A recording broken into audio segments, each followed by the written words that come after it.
Hey everyone, Jim Gash here. Welcome to the second installment of Coffee with Jim.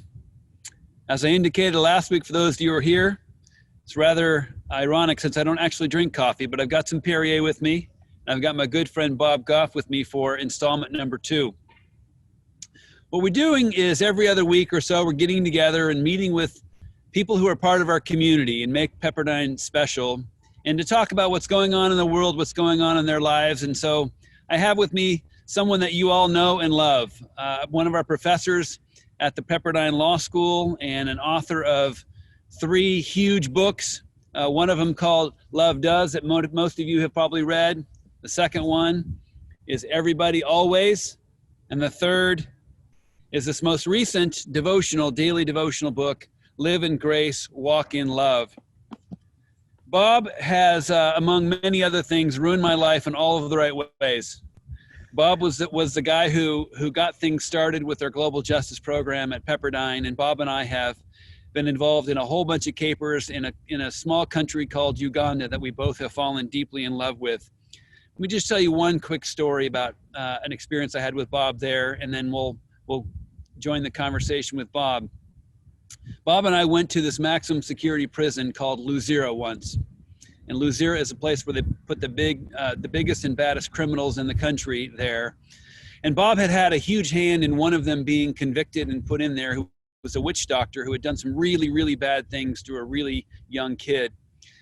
And we went there one time to visit the prison, and Bob wanted us to talk to this guy, Kabe, about Jesus. And so we did. And at the end of that conversation, Kabe decided he wanted to follow Jesus, and Bob took his shoes off and put them on Kabe's feet. And so Bob, the rest of the time in Uganda, he was in a suit, but with tennis shoes or socks most of the way. That's one of the things that I really enjoy and appreciate about Bob, is his humility. So Bob, thank you for joining us today. We're glad to have you here. Oh, I'm just glad to be with you guys. Hello, everybody. I hope you guys are just thriving in the middle of what are some really unusual circumstances. Yeah, we wanted to bring in Bob because he's a member of our community, but in a lot of ways that some of you don't know. So Bob, why don't you tell us how you first became acquainted with Pepperdine and how things became, how the connection deepened? Yeah, I think one of the first connections, I think, was when you and I became friends. It was a CLS meeting so long ago. But then as these friendships deepened and more of my friends ended up there, and then eventually my kids ended up there. That was awesome. So, and then my son has been touching knees with this girl since the 4th grade. She went to law school there, and they got married after she graduated. I'm like, buddy, take your time. So it feels like, it just feels like the friendships, the people that have been most important to me always have a basis there. And then you guys were nice enough to let me follow Danny DeWalt around and teach a class there in a small way. It's a class where we've explored like what it looks like when things work, but more importantly, when they don't work. And so we bring in our friends and just talk about when it all just got somebody threw the sock drawer on the floor, and to say, what do you do next? And I think Earth just did that to us about 3 weeks ago. So this has been all just really good preparation. Yeah. Well, some of my clever friends have said, hey, make sure and check on your extroverted friends because they're not okay right now.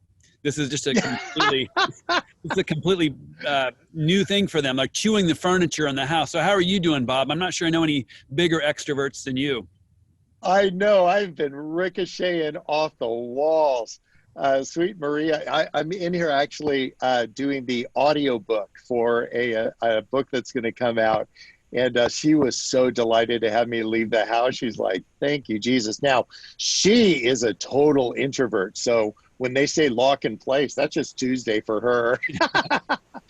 Like, nothing has changed.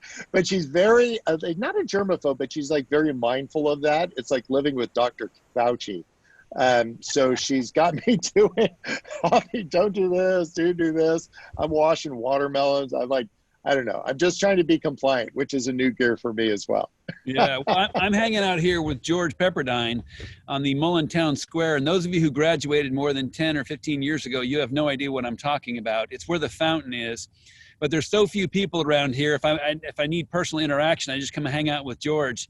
And the good thing is he lets me talk a lot. He doesn't interrupt much. So yeah, do you know that? Like me right now.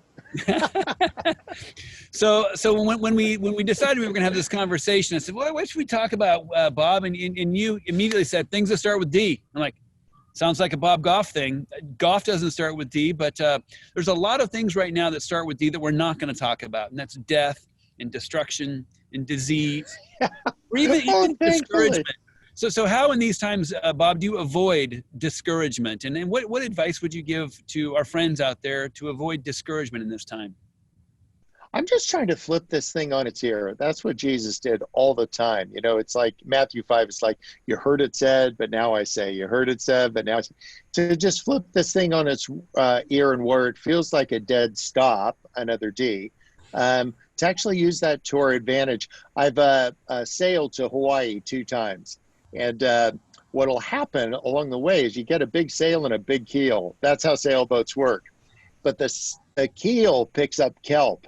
And there was one trip back from Hawaii to San Francisco. And I remember looking over the back of the boat when we were leaving Oahu. And I saw this 100-foot of kelp. I just figured it'd fall off.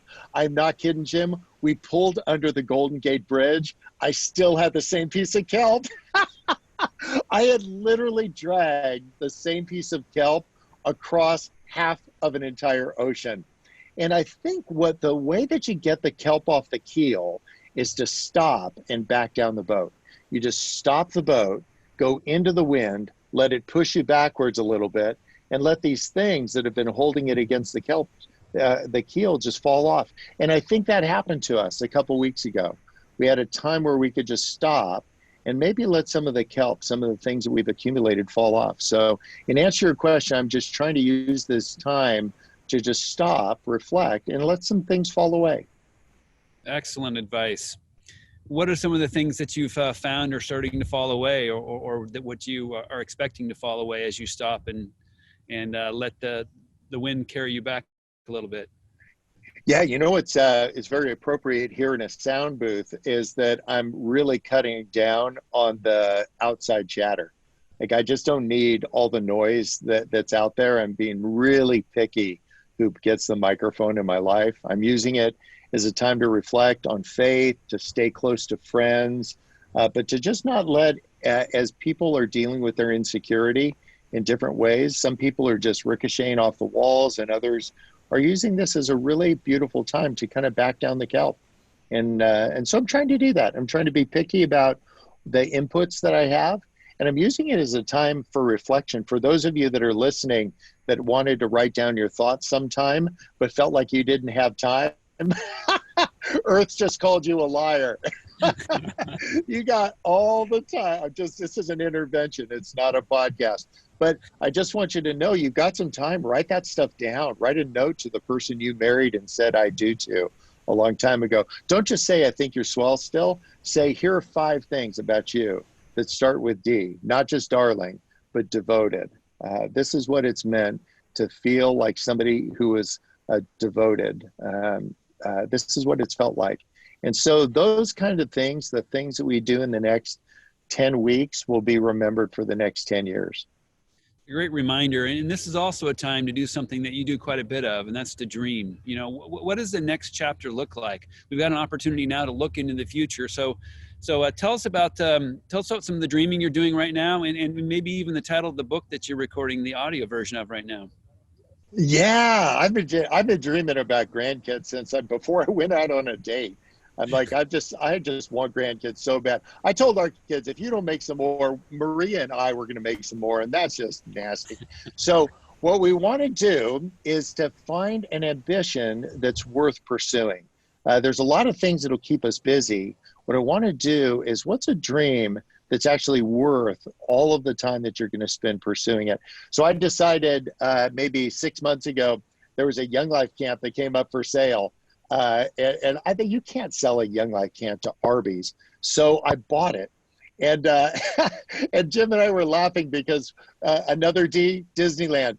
I have as many people at my camp as Disneyland has at their properties, which is 0. Pick a round number. But you know what I'm dreaming about? What may be possible later? And we're just spending some time gardening because there's nobody there to eat the hot dogs. And but I'm not discouraged. Another D. Like, I'm just not going to walk around discouraged by this. I'm going to say, you know, there's a certain number of things I have some control over, and I'm going to do everything I can over the few things I have some control and some agency over. And the things that I don't, I'm just going to let that fall away. Excellent. Well, I'm looking forward to going to your new camp at some point. I understand you're putting in a lake and you've got some buildings there. And at some point, you're going to be able to welcome people for these Dream Big gatherings. Tell us a little bit more about the Dream Big gatherings that you host.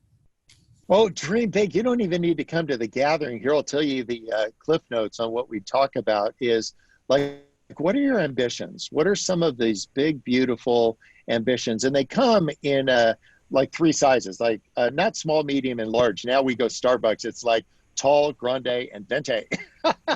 So what are some ambitions that you've had? And not the safe ones. The safe ones don't tend to get us far.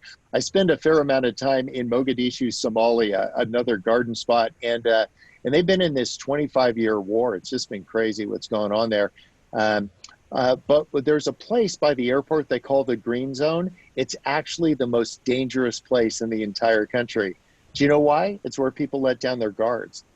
It's where people like hide behind walls. And so when I think about my ambitions, I just want my ambitions not to be in the green zone all the time. I want to say, what would be risky for me? I'm not trying to compare myself with Jim or Danny or the other people that I respect up on campus. I'm trying to keep my eye on my own paper. And so part of ambitions is to not do this thing called comparison. The other thing is to take action. Like, not just think about it, because thinking about your ambition, that's brain candy, but to do something, and then importantly, expect setbacks. Oh, like a guy who bought an entire camp and has 60,000 square feet of empty buildings he's paying for. It's like Pepperdine. So one of the things that I'm trying to do is just land the plane. And that's the last thing. I'm not going to circle the field. I'm going to land the plane. You know what I can do today? I can talk to a friend named Jim. I cannot compare myself to his accomplishments, and I don't want you to compare yourself to somebody else's. But take that dream, dust it off, figure out what's been holding it back down from the kelp, and get on with it. Excellent. A few more questions, and then we'll turn it over to letting you all ask some questions. I neglected to mention at the very beginning, put into the chat feature whatever questions you have. We also have a Q&A, but let's focus on the chat feature as well to try and get some questions for Bob. So one of the things that we were talking about, Bob, was other words that started with the letter D, and you mentioned fun. And I said, okay, fun, Bob, doesn't actually start with the letter D, but you had a pretty good response to that. What was your response? Yeah, you don't have to comply with all the rules. Now, some of them, I mean, stay 6 feet away and don't cough on each other. I totally get that. But you don't have to live this life that is always living in compliance. And some of the times what we don't have, for those of you that are hip to this idea, it's a limiting belief. Like, you could have this idea that's been on a loop just under the surface with you. And to say, I want to return to some of that 8-year-old version of you. Think about you when you were 8. You were fun. You didn't have to pay taxes. You do now, but like you just said, like, I'm just gonna live in wonder and anticipation of what the day holds. I mean, it's Friday, right? All you were thinking about when you were 8 is we're half a day from the weekend. And I want to return to that, not a childish faith, because most of us guys have that nailed, but childlike. I want us to return to that fun. And so you can have a little fun inside. You can have some fun out in the backyard. I would just do that. You want to get a hold of some dry ice, put that in a 1 liter bottle, add a little water, run. You can actually find that childlike version of you and just lean into that, cultivate that, develop it. Excellent. Well, we've got a college campus that used to be full of students, as you mentioned, and now, like your camp, I feel like I'm the president of an empty parking lot, and we need more parking. I get all that. But we had a question from a student who says, I'm here as a college student. I feel like the rug got yanked from underneath me. What would you say to me in terms of avoiding discouragement? And one thing I'll focus on maybe with the question is the word destiny. I've heard you talk about destiny before, and thinking beyond your current situation. How do you decide what your destiny is? How do I know where to go from here? Yeah, I think sometimes we think that we're going to get, whether faith is a big deal for you or not, we think we're getting the play sent into.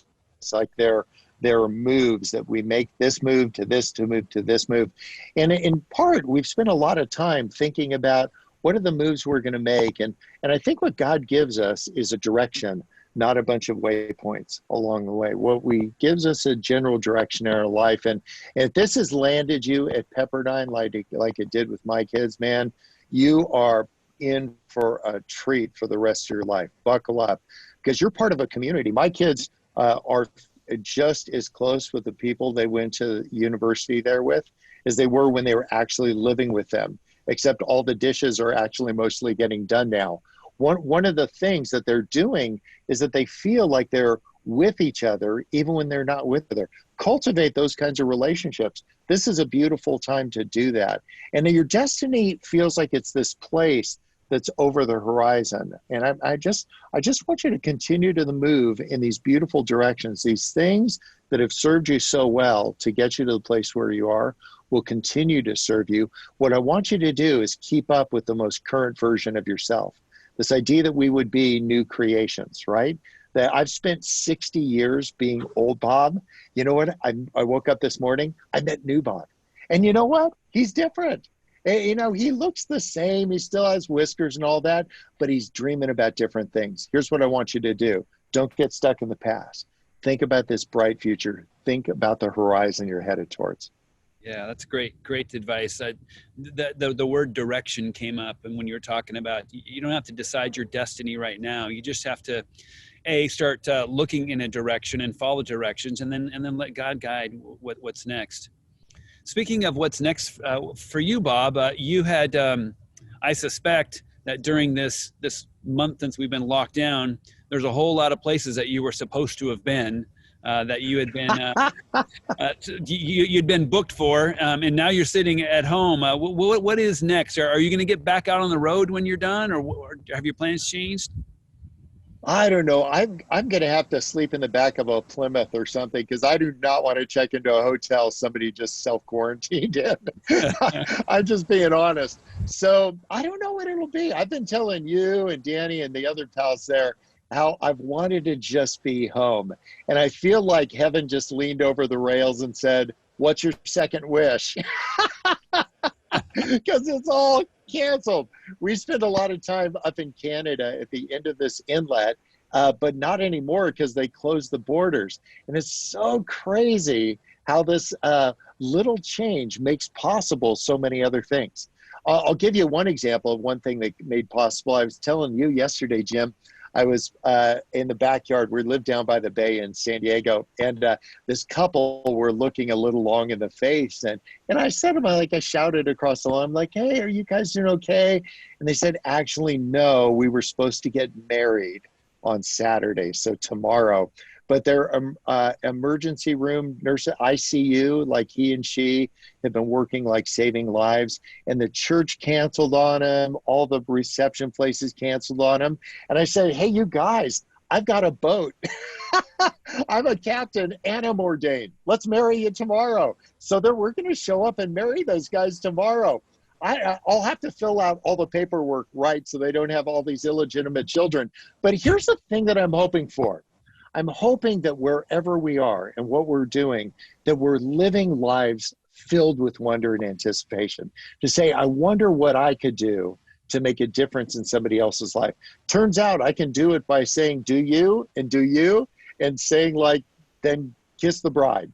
So bring all the game you've got. to whatever. There are people hoping that your words will reach them. A call from you, a text. You don't have to do a wedding, but if you're able, do that too. Why don't you renew your vows if you're married to somebody? Why don't you, if you're going to college at Pepperdine and we're thinking about asking somebody out on a date, this is a really safe time because they can't go. Just call them and say, hey, when we get back, do you think we could go down to Malibu frozen yogurt and do that? I bet you'll get a yes out of it. Fail trying, don't fail watching. Amen, amen. I love the done. You got the wedding done, but it starts with the date. Start with the date, all the D's. Why don't we open it? Come on. Why don't we open it up, Keith, if you're going to jump in and ask some questions that have been flowing in from the audience. We got another 10, 12 minutes, Bob. Does that work for you? Oh, yeah, I got all the time. Evidently, I have months. Fire away, Keith. Thank you, Jim and Bob. We've got lots of comments and lots of questions. Let me start with lots of questions about the camp, the Disneyland. Where is it? Can I attend? And kind of what is your big vision for that beyond the lake? Yeah, first I'll talk about Disneyland. Did you know that Walt Disney wanted to build Disneyland on 7 acres in Burbank? Now, that place would have a different vibe, I'll tell you. But he met all of these like setbacks along the way. Finally, he threw his hands up in the air and said, fine, I'll buy an orange grove in Anaheim. That worked out better, 160 acres. Well, this Young Life camp is out. You could say it's like east of Ramona, but I'd rather say it's west of Julian. And it's 160 acres to the foot. It's the same size as Disneyland. And so we just bought this thing. It became available. And I'm like, well, why don't we just see what happens? So we did a big remodel and mostly trying to make it not smell like high school boys that don't take showers. So having place, and I'm ready as soon as Earth is ready. So are you going to host retreats or what's the plan there? Yeah, so it'll just be open for people. There's like, I don't know, like 10 weddings are booked there, and the IJM is going to come do a retreat there in October. And so it'll just be available for people to do it. Oh, do you know the fun thing? I'm getting horses. Here's the crazy thing. I've never been on a horse before. I don't even know what end to put the straw in, but I'm going to figure it out. And so like a lot of things for all of us, whether you lost a job, whether this has been a unique time and it's put some stress on you, you're going to figure it out too. Yeah, great question. Thank you, Bob. And I want to point out to one of our viewers that fun in Spanish is divertido. So fun in Spanish. Oh! And I'm sure I butchered that somehow. Question: what advice would you give to college students who are struggling during this time? My Pepperdine freshman feels discouraged by having, quote, the rug pulled out from under him, close quote. What advice would you have? What's crazy for a recovering lawyer is I don't give people advice, but I do give them observations. So I can say what I've experienced, what I've seen, what I've heard. One of the things I've experienced is that when there's something that is a huge change, like it just was a 180 from the way that I thought, what I'm trying to do is learn how to adapt to that. So if you feel distant from your friends, you could be lamenting that, or you can use that time and say, what do I really want to learn about friendship? I have a bent towards writing, obviously. I would write those things down. I mean, if you're in college and just, thinking about dating people, write a marriage book. When you get married later, you can update it and revise it. But it'll be like speed dating later. Just give them this, read my book. If you don't want in on this, you don't want in on me. So one of the things that I would say, if you're in college, work on this, take this time and work on your ability to cultivate beautiful relationships, to create the depth of conversations that you might not have when you're actually with each other, talking about sports and all that, to say, man, tell me who you want to be. Tell me what you want. It was the question Jesus asked every blind guy he met. What do you want? And maybe for us, even if you're not in college, ask yourself again, the newest version of me, what do you want and why do you want it? Excellent. Next question is, one of you mentioned CLS. What is CLS? And then I'm going to add on, talk a little bit about, Jim, about our CLS, our unique relationship. Yeah. Go ahead, Bob. No. I was just going to say Jim's the right guy, and the CLS is a Christian Legal Society, and I'm telling you, there's an active chapter on campus. These guys, they will blow you away. If you're going to the campus as a student, plug into this. Jim, when did the CLS meet? It meets on Wednesday nights at 7 p.m. And it's been meeting, I think, just about since the beginning of the law school. And as Bob said, CLS, Christian Legal Society, we have a problem with TLAs, three-letter acronyms around Pepperdine. IJM, for those who have wondered, was International Justice Mission, another partner of Pepperdine's that does human rights around the world. But the CLS folks are just a group of people who are trying to walk their faith in community here at Pepperdine. And Bob has been kind enough to be the opening speaker every year in the fall. And so he comes and speaks. It was at my house for a number of years, and now it's at Dean Paul Caron's house. One story about CLS. CLS has a national conference, and in 2009, Bob was the keynote speaker, and the title of his speech was Love Does. Before there was a book, Love Does, there was a speech, Love Does.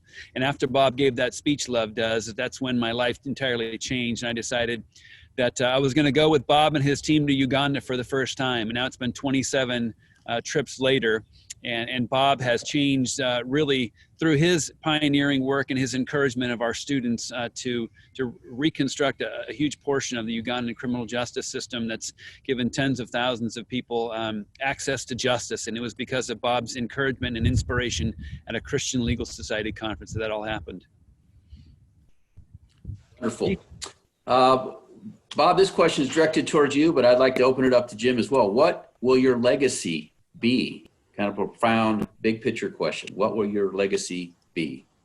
Okay, come on, President Gash, talk to us. My legacy will be that I hope it's the guy who loved students, who loved Pepperdine, who loved Jesus and loved his family, and tried to have as much fun as possible while being marginally presidential during that time. And surrounding himself with awesome people like Bob to ask these questions to. So, Bob, what about you, your legacy? I think I want my legacy to be availability. He was the guy that if you called, he answered. So for those of you that haven't bumped into me before, I put my cell phone number in the back of 2 million books. So I get a lot of phone calls. Here's the crazy thing. Most people just want to know if it's true. And so they'll dial the number and I'll pick up and say, hello, it's Bob. And they'll go like, wow, I just wanted to know if it's really true. And I think that's what people are longing for. And every time you do like a selfless act of love, every time you make yourself available, it's like a declaration of faith. It's like, this is what I really believe. And I just really believe in the power of availability. Not that we are teachers to each other, but that we're just walking along this path together. And to say if there's something I can do that'd be helpful, but you won't know if you aren't available.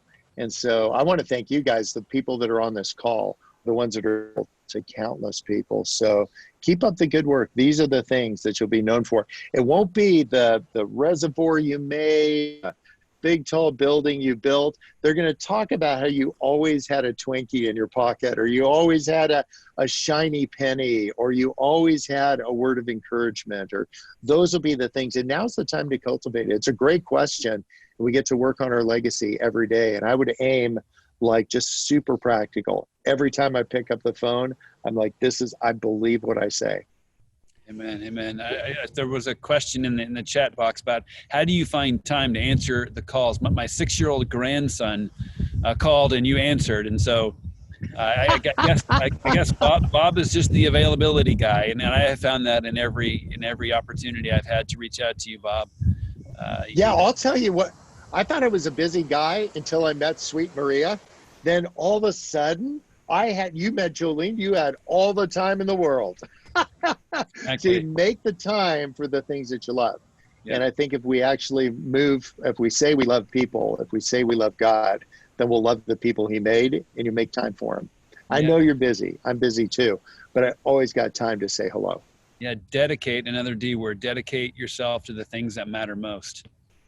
I think we've got time for just a couple more questions and building on Maria.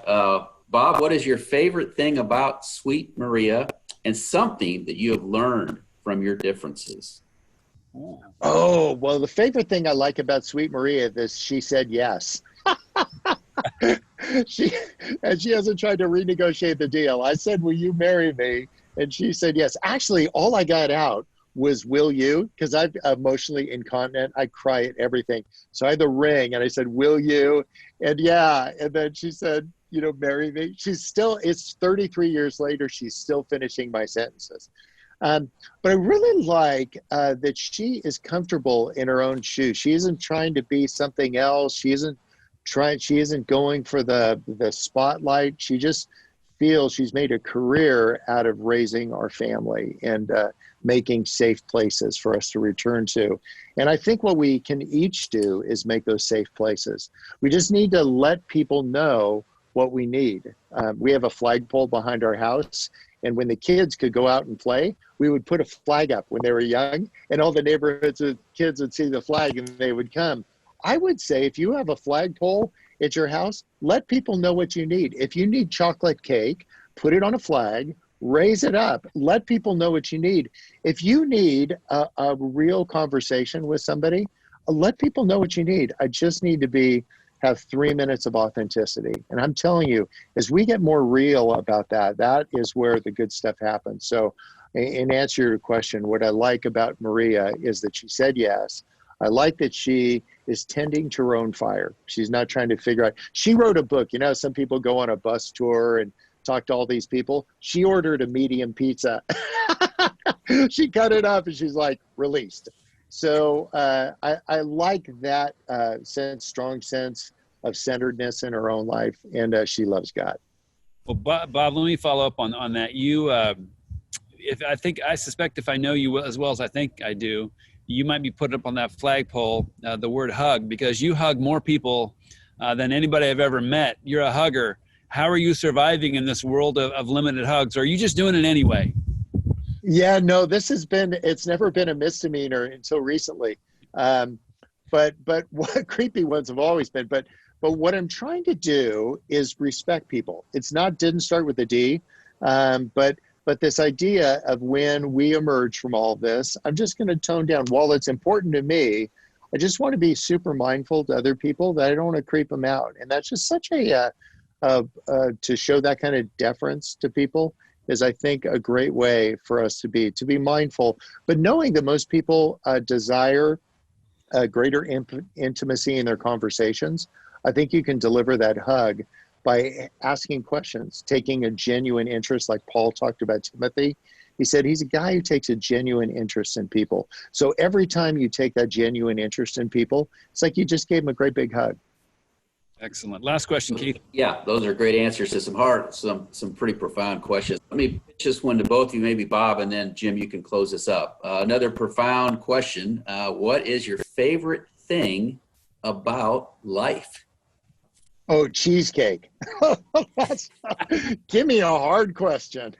I have not met a cheesecake I did not get along with terrifically. But one of the things that I've found is that no matter what age we are, we can still be in this process of discovering things, that you can actually be like amazed by things that are going on around you. So I would say to dig deep, to learn new things constantly, and to be curious about the world that you're living in and the people that you're around. Sit down with somebody that you have spent 20 years with and say, I really have always been curious about this.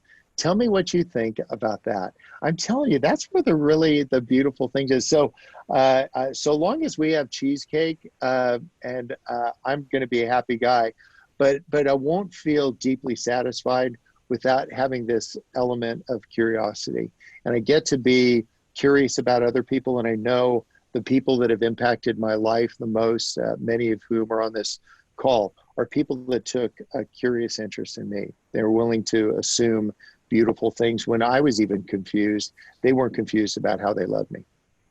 And I will say, Jim? in addition to cheesecake, I would add Pop-Tarts to that. But but I would also say, I would also brown sugared cinnamon, just so you know.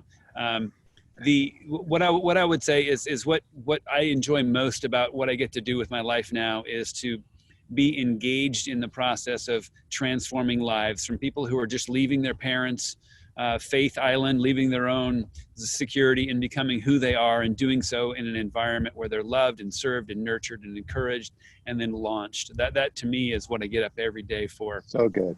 Yeah, so good. Well, thank you, Bob. Let me give a preview for 2 weeks from now. 2 weeks from now, we have Rick Caruso. I'm going to be interviewing Rick Caruso. Rick, as many of you know, is one of our alums who is a developer extraordinaire. You think of the Grove, you think Americana at Brand, you think of the Calabasas Commons, you think of the new Palisades place, the new hotel he's got in Santa Barbara, I think it's the Miramar, and he's also just been recently named to the Presidential Advisory Council for opening up the economy. So we're going to be talking to Rick about all of these things, including the fact that he just made a huge gift to the law school, his alma mater, Pepperdine Law School, that's now called the Caruso School of Law. So we're talking with Rick J. Caruso 2 weeks from today, 12:30, Come on. Friday, May 1st. And so we'd love to see you all there. Bob, as always. So good. So good to have you. Love you, buddy. Love you too, and I promise you, we're gonna give a real hug, coronavirus or not. Well, we'll wait until after. We'll have a hug. Just bump. Hey, everybody! Thank you for tuning in. God bless you. God keep all the people that you love the most. I just pray that you get the kelp off your keel. Use this time for just beautiful ways, and your family and the people that are loving you the most are really going to appreciate it. All right, you guys. Thanks for letting me talk to you a bit. All right. Thanks, everybody. We'll see you next time. Take care.